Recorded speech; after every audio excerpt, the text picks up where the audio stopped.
Okay, so I couldn't really figure out what I wanted to do for this video, so I'm going to give you a brief introduction into who I am, why I started rowing, and basically my journey with Red S. So this video might end up being quite long. If that is the case, then I might end up turning it into a podcast. So if you do want to listen, great. Or else it's just me just talking for ages. But I do hope this will be quite interesting, and I hope you'll learn a lot out of it. Um, so I'm very aware that I'm very much a nobody, but I'm very passionate about sharing my story and my experiences. And I just really hope that what I have to say could also help other people out there. So, a really brief intro, or as brief as I can, intro into who I am. I grew up in Hong Kong. My mom is Chinese and my dad is English. I have dual nationality, so I have a Hong Kong passport and a British passport. And I do not take those for granted. I'm super thankful that I do have two. It means that I was able to grow up in Hong Kong. I'm ethnically Chinese. I was able to row for the Hong Kong national team because of my Hong Kong passport. But also, with my British passport, means that I was pretty easily and seamlessly able to move over to the UK, study here, work here, and have no visa issues or anything like that. And I'm able to basically travel between the two places pretty easily. So I grew up in Hong Kong. I moved to the UK in 2011 for school. I went to a state boarding school and did my sixth form there. And kind of since then, I have been back and forth between Hong Kong and the UK, just dependent on work, being ill, which I will get into a little bit um, in this today, and just COVID and things like that. Um, I currently work as a rowing coach, but I am also a professional actor. So my all of my studies up until this point. So I did performing arts as an undergrad. I've got a master's in film production, and I also have a master's in acting. So all of that is that is kind of the job I wanted to do growing up. Rowing came into my life in my second year of my undergrad, and that's how I kind of got into rowing. So pre-rowing, a little bit of context. I developed an eating disorder kind of in the end of 2013. Also, I did repeat a little bit of that. It's a long story, but I developed an eating disorder in 2013, and it caused me to kind of drop out of university the first time I tried to go in 2014. And then by the time I actually started my undergraduate degree in 2015, I was still in recovery from it. Like, people had thought that I had recovered, but I really had not. Um, I very nearly dropped out of university again. I literally just made it through my first year of university by a hairline. Um, did try and join some societies and stuff, but my mental health was just not great. I'm not really going to delve too hard or too much into my mental health. I can kind of talk about that another time if people are interested, because that is something I'm very passionate about as well. I'm neurodivergent. I'm late diagnosed ADHD, and that's something I would like to talk to. I could talk about for ages, so I will talk about another time. Um, so when I was at school in Hong Kong, I'd always been active. Sports was a really big part of school while I was there. And then when I went to school in the UK, I just didn't have any sport to do. There wasn't really much offered, and I think that kind of was one of the reasons why I developed this eating disorder. Um, I had never really considered rowing. Like, rowing was, I just never really thought of it. I'd seen it and I was like, cool. I actually wanted to start doing triathlon in my second year of university because I was good at swimming, I was good at running, and I like was kind of starting to get the hang of like cycling and stuff. Before I had my eating disorder as well, I was always really strong. I was quite an overweight kid, but I was like a brick. I was really strong. Um, so I think that very much helped as well, kind of when I started rowing, that I still had, or my body was able to bring back a lot of that strength as I was recovering from my eating disorder. as I put on weight after being underweight for so long. So it turned out I was actually really powerful on the rowing machine and in a boat. And I soon got really addicted to the sport because I was able, with especially with a rowing machine, you can see when you progress, you can see those numbers change, and it's like really obvious, especially when you just start something and you progress really quickly. So I got really addicted really quickly, and I'm somebody that really likes to push myself. Um, and with rowing is like a really painful sport, and like I think for me that was like perfect because I was like, oh great, pain means I'm doing well. Um, yeah, take that as you want to.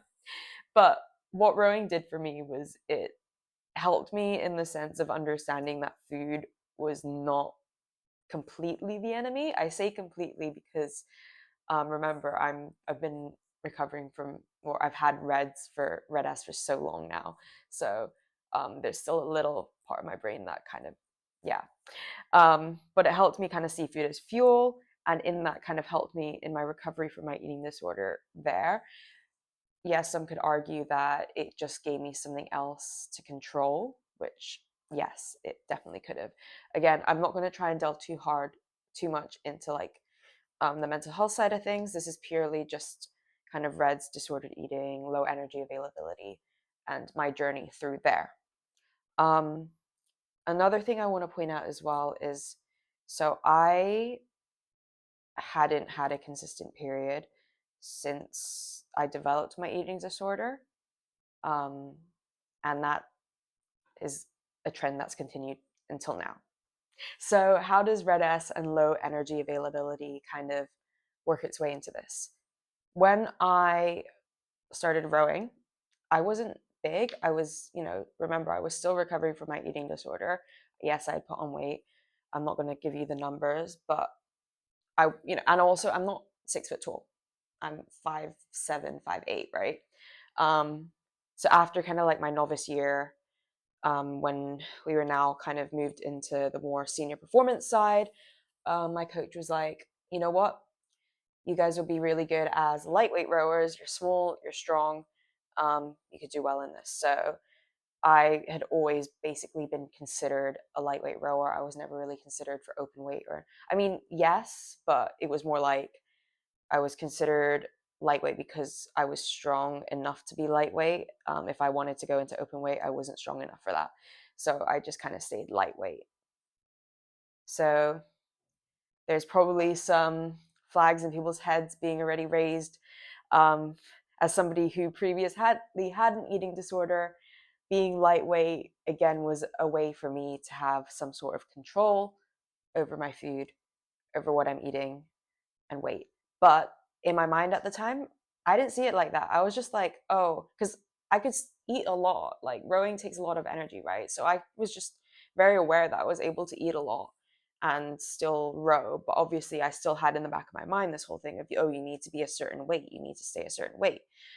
Even though I was getting stronger in some senses, yeah, and still no consistent period. Just remember that. So it wasn't until kind of like my third year of rowing, so I kind of had gotten the experience now, the my strength and everything had plateaued a little bit. Um, and then this was when I started to consistently burn out. And I didn't really know what was happening. I was kind of like, I didn't really think it had anything to do with the food. I thought it was just I was overloading myself or something like that. But then I was comparing myself to other people, and I was still seeing that people seemed to be doing a lot more than me and not burning out. So what was I doing that was different? And I fast forward, from that's 2016, or no, sorry, 2018, till now. I've been in this constant burnout cycle.